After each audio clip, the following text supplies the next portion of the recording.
darīju turismu Vācijā, un pirms 9 gadiem no Vācijas pārcēlos uz dzīvi Latvijā, un tāpēc iepriekš atvainojos par kādām latviešu valodu. Sākotnē es strādāju Rīgā, Baltijas tirsniecības kamerā, bet 2005. gadā es Liepājā nodibināju nelielu turisma aģentūru, kas sniedz pakalpojumus galvenokārt vāciski runājošiem turistiem, kuri ceļoja pa Baltijas valstīm Igaunijā Latviju. Kopš 2008. gadā tā aģentūra vadā vācu turisma aģentūra Fedorijas.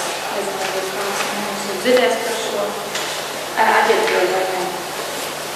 Runājot par Latviju ārvalstu turistu skatījumā, jāsaka, diemžēl ar to, ka daudziem turistiem Latvijā vispirms asociējas ar Baltijas teritorijas vienu apgabalu. Lielākā daļa no viņiem nemaz nezina, kā sauc Latvijas galvaspilsētu pilsēta, vai man prasa, Latvijā, tas nav Tallinna, bet nē, tas Rīgā. Un ir jāatzīst, ka Igaunija un Lietuva ir ieguvusi lielāku atpazīstamību Rietumu Eiropā nekā Latvija, diemžēl. Es pilnīgi piekrītu, tāpēc arī Aijai par to, ka Latvijā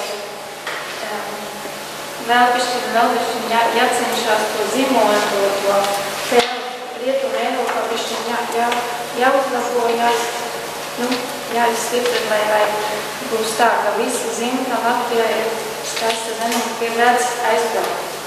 Un tie ir reģioni, piemēram, Kurzeme, ir tikai vēsturiski zināma, piemēram, Vācijā. Līdz ar to daudzi vispār nezina par tiem reģioniem. Un diemžēl, par kuri jau pārsvarā var savus runās pilnīgi Sigūrā, ceļot tālāk uz kaimiņu valstīm. Latvijā eksotiskā zeme jāsāk, jo daudzi rietumu eiropieši joprojām nestādās priekšā, kādā šobrīd ir dzīve Latvijā. Arī izglītoti cilvēki Vācijā man jautā, vai pie mums ir tādi paši lielveikali kā Vācijā, kuras ir nopērkams viss ikdienā nepieciešami.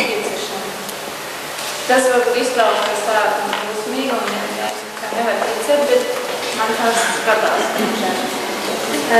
Viņi varbūt ir daudz ceļojuši pa visu Rietumu Eiropu, kur dzīves līmene, preču piedāvājumu veikaļu, kā arī viesnīcas apkalpošanas kvalitāte nedaudz atšķirās vienā valstī un otrā. Bet Latvijā viņiem ir, kā nezināmā, pat eksotiskā zeme. Es visu, ko saku, es nerunāju par tiem turistiem, kam, piemēram, ir kaut kāda baltvāciešu saknes vai kaut ko tā, vai tas, kas ir teikt. Tas ir vienkārši par ikdienas cilvēkiem, teiksim tā. Jo pārstāvā ir tā, ka cilvēku,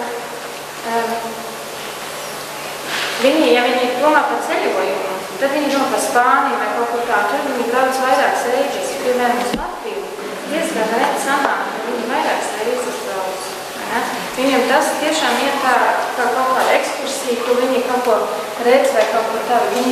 Ja viņi domā par apkūru, tad varbūt kaut kādu ceļojumu, tad viņi nav tā, ka Latvija pirmais, kur ienāk viņam tālāk. Pie tā vai jābūt. Līdz ar to, diemžēl daudziem arī joprojām Latvijā asociējas ar bijušo padomu sabiedrību. Viņi domā, ka šeit varētu būt dzīve līdzīgi tā, kā rādīts kādā televīzijas reportāžā par Krieviju. Līdz ar to ir arī turistiem, kā pirms došanas ceļojumā uz Latviju, ir drošība vai personīga drošība un medicīniskā aprūpe nebūs pietiekoša augstā līmenī. Bet tad tieši tāpēc arī ir tā, ka ceļotājus, tas arī tas, ko Aija teica, patīkami pārsteidz Rīgas Vecpilsētas panorāma, Rūpensties, nezinu, Skaidrā, tur augšā, cik kādā stāvā. Viņi nesagaida tik ārkārtīgi skaistas ēkas, sakūts parkus, modernas tirdzniecības centrs un tā tālāk. Un tikpat pasteigti viņi ir par lielo skaitu luksusklase auto. Par skaistām sievietēm, tas arī jāstāv. Un par jaunāko komunikāciju tehnoloģiju izmantošanu.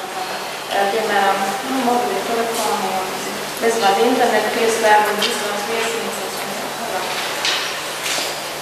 Tad runājam par kontrastu starp galvaspilsētu un Latviju un Daugavos. Tie turisti, kuri apceļo, tie ir teritorijas ārpus Rīgas, momentā piemin lielu atšķirību starp dzīvību. Galvaspilsētā un Daugavos.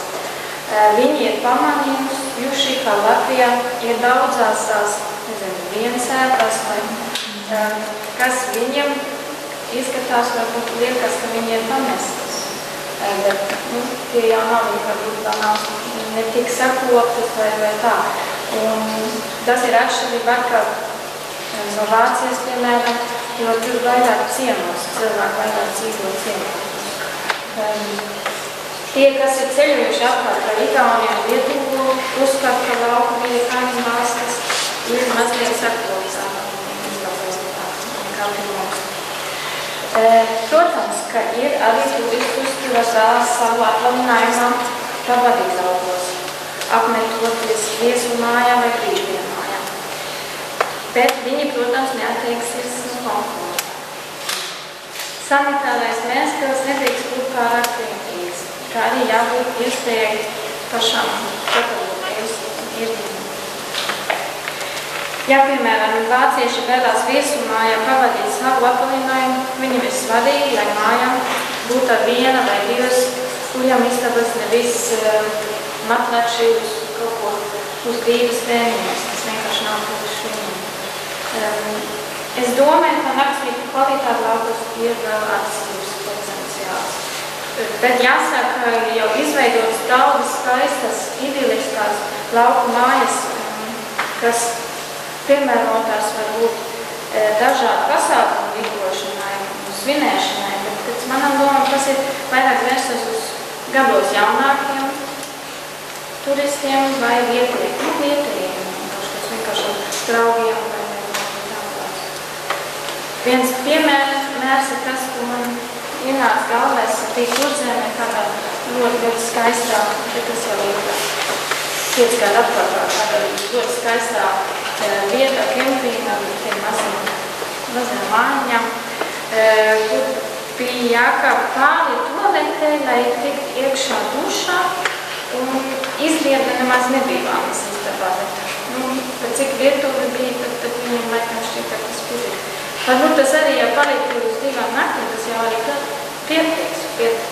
Ja grib piesaistīt ārzemniekus, lai to pavadīt 2 nedēļas, tas vienkārši nav reāli. Tas nav par viņu reālās.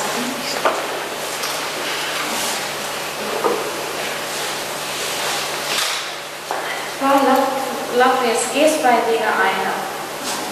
Jūs kā speciālisti vislabāk zinām, ka Latvijā liels potenciāli ir jūsu dabā un ka tie visi neskatās.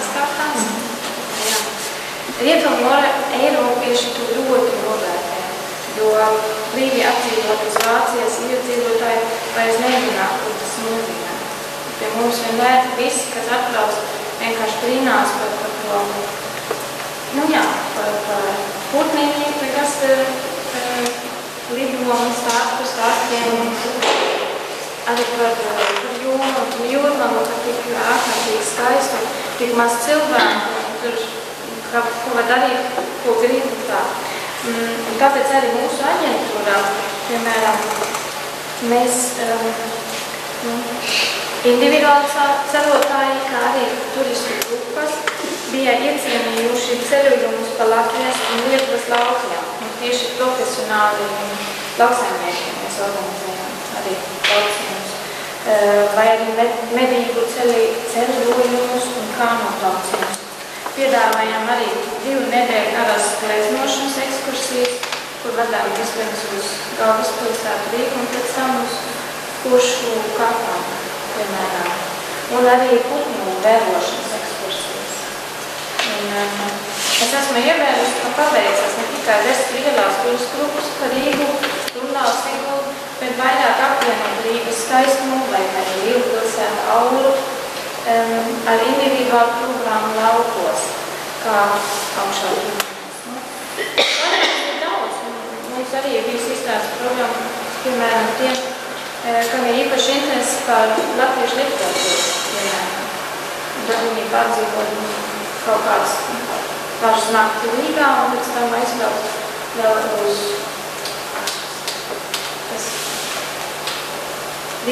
tas muzejs. Nē, Kurzemē.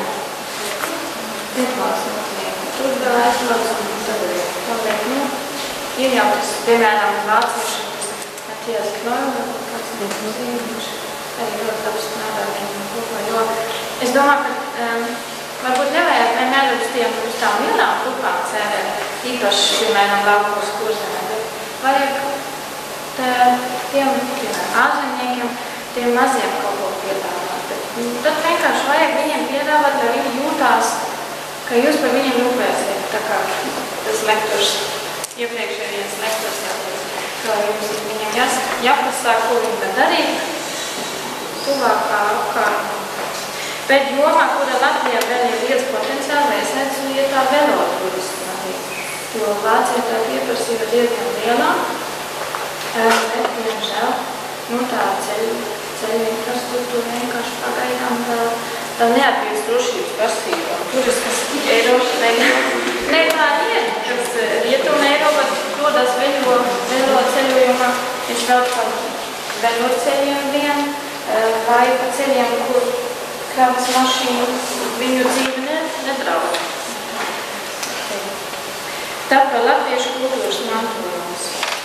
Rietuma Eiropas turistiem ir liela interese par latviešu tautas tradīcijām. Tādām kā tautiskās dējas un dziesmas, kuras tikotas gadsimtiem ilgi. Un ir grūti atrast salīdzinājumu ar Rietuma Eiropas tradīcijām ar latviešu tradīcijām. Arī vakar pasākumi latviešu folklorā mūsu klientus rada lielu interesējumu. Kā piemēram Jānīka, kuriem tiek runāts un apspriests, un kuri guvuši lielu atzīmību. Es atceros, mēs bijām pat katās, tas parks par tām bitēm, kāds tā jā, tur mēs arī vadām ar vienu grupu bijām, un tur mums ļoti skaisti klājām kaut ko, un izstāstīja visu un dziedājumu, un ja turistas dejo līdzi, tas bija. Tas viņiem tas ir tas, kas ir interesanti, tas, kas palika atmiņā, jo ir visi turisti, kas tagad atbrauc otru reizi uz Latviju, pirmo reizi viņi brauc pa visu Baltijas valstīm un vēl uz Somiju un tā. Viņi pēc tam vairs neko nezināja. Viņi pat ir bijis Rīgā, bet viņi neatcerēs, vai tas bija Lietuva vai kaut ko tā, bet viņi atbrauc pie mums un tad mēs viņus vadām tur vai kaut ko parādīja, kā var sirs gatavot, tādas lietas viņam palīdz. Tas vienkārši viedoklis. Un tad jau tuvojāmies pie beigām, bet nonācām pie ļoti svarīga lietu, jo strādā ārzemniekiem. Visu Rietuma Eiropas klienti pieprasa ļoti augstus pakalpojumus. Tā vienkārši ir. Viesnīcas izdevējiem jābūt tīrām, apkalpojošam personālam, draudzīgām un atsaucīgām, autobusam labā tehnikā stāvokļa, tādas lietas ēdināšana varbūt vienkārši, bet augstā kvalitātē. Kāpēc? Tāpēc, ka viņi ir piedāvojušies pie tā, ne tikai no dzīves savas dzimtenes, bet no cilvēkiem rietumiem. Ja pakalpojumu kvalitāte nav labāka, tas viņiem sabojās visu ceļojumu. Paliks atmiņā un atgriežoties mājās, vai pastāstīt citiem pakalpojumiem. Tas ir ļoti nenovērtams. Bieži man nāca sastāties ar to, ka oficiāli to, kas, piemēram, tev, ja nelaik, ja nepasaka, tad būt, lai nepasmaida. Jo tas ir bijis kādu gadu atpakaļ, tas man jāatzīst, tas nav, tas nebija tagad. Vienkārši šogad jāpamina, tas taču ir bez maksas pakalpojums. Tas vienkārši svarīgi, piemēram, tur arī ir, ka gīds, piemēram, kas vada ekskursijas, ir turisti, ka viņam nav jāzina tikai visi skaitļi un fakti un tādas lietas, bet viņam jābūt gatavam atbildēt arī uz jautājumu par ikdienas vidi, jo tie skaitļi jūs arī aizmirsīs. Viņiem interesē, kā tie dzīvo, kā piemēram ir izglītības sistēma, kā ir medicīnas sistēma, kā jūs iet ar algām, kā jūs tiksiet ar visu algām.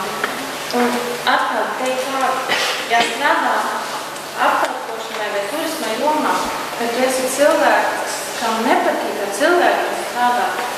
Nu jā, un turisti var būt jūcīgi, visu kaut ko prasīt un grib un tā. Bet ja tev tas nerādās priekš, tad es strādāšu ar citām nodarēm. Tad tu nedrīkst strādāt. Tā vienkārši, jo tā kā es saku, viņi vēl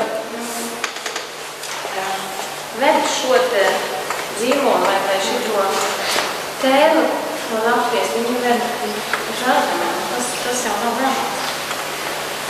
Tā, un no otras puses gribēju teikt, ka no manas personīgas skats pieredze ir tā, ka varbūt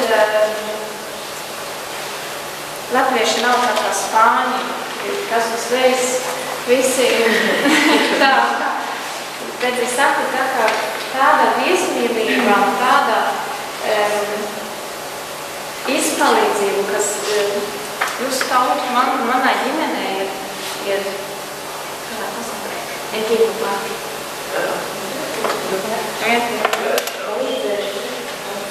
Sniedzē. Es kaut kādā ārzemē ļoti neesmu piedzīvojis. Tāpēc tas ir, man šķiet, ka tas ir tas pirmais mirklis, ko varbūt visiem nevajag atvērt kaut ko. Bet īstenībā jau tā viesmīlība un viss ir iepārāk. Vienkārši varbūt jāatvērš tās pišķi. Savādāk jau, te jau skaistā demetē jau visi jābrauc.